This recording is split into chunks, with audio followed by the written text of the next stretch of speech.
o doutor Júlio César Andriotti, tá? Ele é nefrologista e a gente está falando sobre esse caso que aconteceu de um transplante de um coração de porco nos Estados Unidos, que após 3 meses a pessoa veio a óbito e a gente quer entender um pouquinho. Doutor Júlio, boa tarde.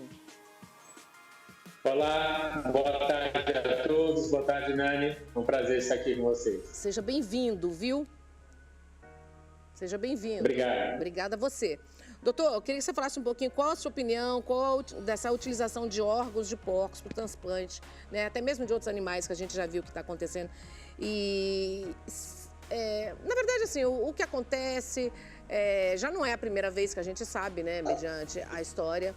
E se já teve sucesso também de outros transplantes. Nani, o transplante, o xenotransplante, que a gente chama xeno porque é de uma espécie, de outra espécie, que não é a nossa, ele foi realizado pela primeira vez agora em um ser humano vivo. Já havia sido feito em primatas e já havia sido feito em pacientes com morte encefálica. Eles já tinham morrido e colocou o rim para ver o que acontecia, mas agora, pela primeira vez, foi uma pessoa viva. Infelizmente, essa pessoa faleceu com 2 meses. Mas eu acredito que é uma grande esperança para os nossos pacientes renais crônicos que dependem da hemodiálise para viver. Infelizmente, nós não temos doadores suficientes para essas pessoas. Então, alguns ficam anos numa fila de transplante porque não há rim suficiente. Então, eu acho que é uma grande esperança para eles, sim, a possibilidade de você pegar rim de porcos para essas pessoas e, quem sabe, um dia até zerar a fila de transplante renal. E mediante os estudos que vocês fazem, quais informações, assim, para tomar essas decisões de fazer esse transplante? Já teve outros transplantes de outros órgãos? Olha, já tudo experimental, na verdade. O transplante de rim foi a primeira vez. Então, esse paciente era aquele paciente grave, com múltiplas doenças, e que ele ia falecer, provavelmente em breve, pelo problema renal dele. Ele já não tinha mais nem onde colocar um catéter, que a gente chama, ele tinha falência de acesso vascular, que é tipo uma mangueira que a gente conecta na pessoa e na máquina para puxar o sangue. Até isso ele já tinha dificuldade. Então tentou-se um tratamento experimental, uma pesquisa, com a esperança de dar mais sobrevida para essa pessoa e também ajudar a outras pessoas. Mas é tudo inicial, a gente não sabe bem como que isso vai evoluir. Mas é muito importante que isso seja tentado e é uma esperança para todos, sim. Isso para a medicina, esse tempo, esse período de 2 meses, isso é positivo? Não foi positivo? E quais foram as causas prováveis, assim, do óbito, do falecimento? É rejeição? O que aconteceu? A gente esperava que houvesse mais tempo, né? Mas a gente não sabe exatamente a causa de óbito dessa pessoa, desse paciente. O que foi divulgado pela imprensa é que não foi causado pelo transplante. Então, aparentemente, foi uma fatalidade, uma coincidência, pelo que passaram para nós. Ele era um paciente, assim como muitas pessoas que fazem hemodiálise, grave, com doença no coração, diabético, hipertenso, fazia hemodiálise há muito tempo. Então, essas pessoas, elas têm um alto risco cardiovascular, que a gente chama. Sim. Então, não é uma informação. Eu imagino que ele tenha falecido de problema cardiovascular, que é a principal causa de morte nessas pessoas, como, por exemplo, um derrame, um AVC ou um infarto. Mas eu acredito que isso vai ser investigado melhor, aprofundadamente, para definir a causa, até pensando no futuro de próximos pacientes que podem se submeter a isso. A minha mãe faleceu devido a diabetes também, em decorrência exatamente disso. Deveria fazer um transplante, não conseguiu, estava muito fraquinha, não conseguiu receber transplante de rim e aconteceu a mesma situação com ela, assim, de ir a óbito por isso. Então, pode ser decorrência, então, de outras enfermidades já? Eu acredito que sim. Pelo que foi divulgado, não seja relacionado ao transplante, deve ter sido pelas inúmeras doenças que a pessoa apresentava. Foi o que foi divulgado pela imprensa. E Júlio, o que vocês, dentro dos estudos aí, das pesquisas, que estão buscando, que você vê pelos estudos de vocês, eles estão buscando mesmo órgãos em animais para tentar ver se vai conseguir fazer essa adaptação, que vai conseguir chegar ao ponto que que vai ser, o corpo vai reagir? Isso está sendo buscado, está sendo testado. Isso já há décadas já se tentava, mas nunca tinha sido feito numa pessoa viva.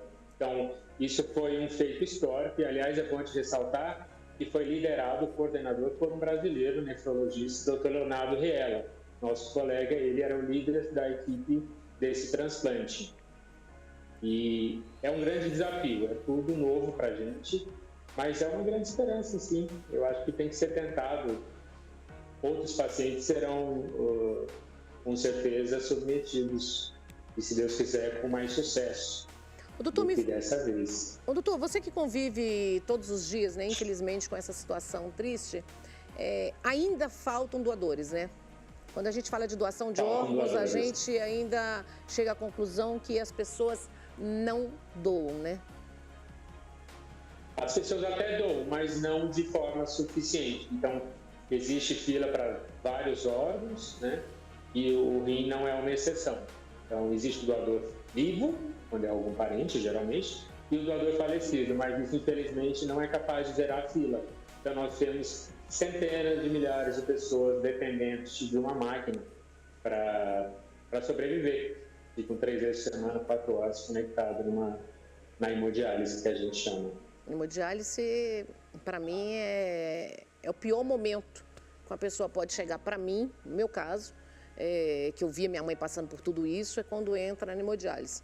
Dá-se a sensação para a gente, assim, parece que entra e quase impossível sair. Entendeu? Minha mãe, infelizmente, não conseguiu sair. Né? É muito triste. É uma terapia muito importante e que mantém a vida.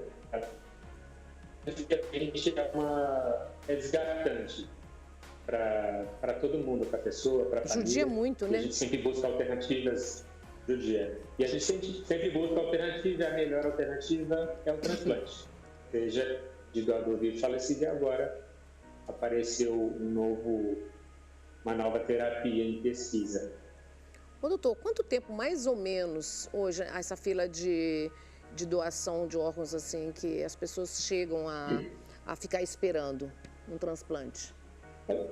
Olha, não dá para te dizer um tempo exato, é muito variável.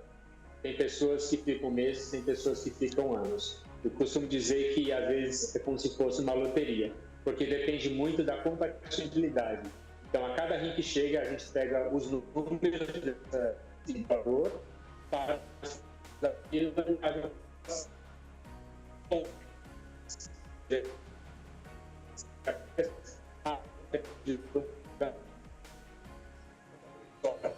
números de compatibilidade que são mais comuns, você transplanta mais rápido. Se você tem números mais raros, você acaba ficando mais tempo na fila, infelizmente. Então, na verdade, é uma esperança, né? Esse transplante aconteceu nos Estados Unidos? Nos Estados Unidos. É uma esperança, com certeza.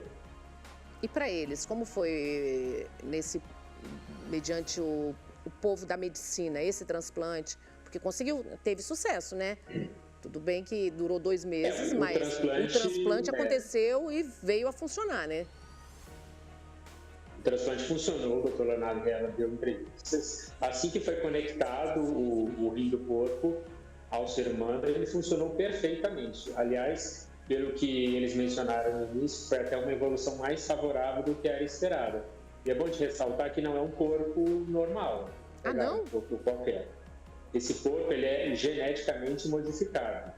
Então, quando o embrião ele foi mudada a genética dele para ele ser mais compatível com o ser humano, para não haver uma rejeição imediata, porque o sistema imunológico é totalmente diferente do corpo e do ser humano. Então, se você não muda, não tem medicação que controle a rejeição. Então, é uma pesquisa realmente de décadas, de você mudar a genética do corpo para ele ser mais parecido com o ser humano, para que o nosso sistema não destrua esse rim muito rapidamente. Nossa, é todo um trabalho, é toda uma dedicação mesmo, né? Isso, com certeza. Algo bem complexo. Sim. É tudo muito novo. A gente não sabe quais são as melhores medicações, qual dose, quanto tempo que esse rim pode durar no ser humano. Em primatas durou por volta de 2 anos. Então a gente não sabia se poderia durar mais num ser humano. do que durou no primata, por exemplo, macacos. Mas só uma curiosidade. Aí no primata durou 2 anos, mas eu queria entender se o primata era saudável quando recebeu o transplante ou se estava nas mesmas condições do ser humano. Isso é induzido, né? Eles induzem no macaco a condição que o ser humano tem para tentar fazer uma comparação. Digamos, não é a mesma coisa, mas tenta-se num laboratório induzir uma condição semelhante, né? A doença semelhante do ser humano. Mas é por isso que eu tô falando, né? Porque às vezes o primata estava numa condição melhor, né? Que a pessoa que já está precisando de um transplante, tudo, né? Justamente. Dificilmente seria um organismo vivo com tantas dificuldades, com tantas doenças associadas, como esse nosso paciente que infelizmente faleceu. Mas graças a Deus há uma esperança, né? A medicina é o avanço, é a nova tecnologia e a gente tem que torcer para que cada vez mais novas descobertas, né, dos cientistas que venham para salvar vidas, né? E vai um momento para você que está em casa também pensar, né, gente? Seja um doador, gente. Morreu, a gente não vai levar nada, então doe, seja um doador, converse com seus familiares, converse com seu parceiro, com sua parceira, com quem esteja na sua casa, quem convive com você, que é a sua vontade. Só assim que a gente vai conseguir ajudar o próximo. O próximo não, né? Outras pessoas, várias pessoas. Doutor, eu queria te agradecer muito, viu?